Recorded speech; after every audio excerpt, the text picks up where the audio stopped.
El respeto y cariño que sentimos por todas aquellas personas que perdieron la vida por defender el régimen legalmente establecido es tan grande que nos hace seguir trabajando sin descanso hasta conseguir justicia, reparación y memoria para todas las víctimas.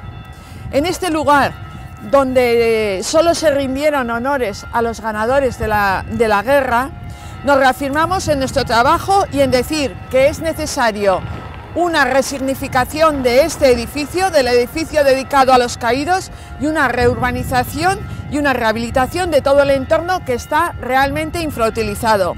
Si el Partido Socialista gobernamos el Ayuntamiento de Pamplona, lo primero que haremos será resolver el concurso internacional de ideas que ya está en marcha para dar otro uso a este edificio. No cesaremos hasta encontrar a todas las personas cuyos restos están enterrados por las campas o por las cunetas, sin haber sido enterrados dignamente. También nosotros ampliaremos el panteón del cementerio, que en la actualidad ya está lleno de todos los restos que hemos ido depositando, que han sido encontrados, y para acoger a todos los que vayamos encontrando. En ese sentido tengo que decir que fue un honor y una gran emoción encontrar a nuestro fundador del Partido Socialista y de la UGT, Gregorio Angulo, en la pasada legislatura.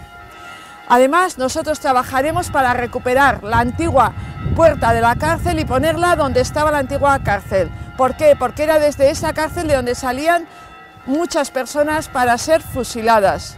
Seguiremos trabajando con la Asociación de Familiares de Fusilados de Navarra hasta encontrar que todas las personas que fallecieron sean reconocidas dignamente. Y, cómo no, trabajaremos por una ciudad diversa, tolerante, donde todo el mundo tenga su espacio y todas las personas estemos cómodas.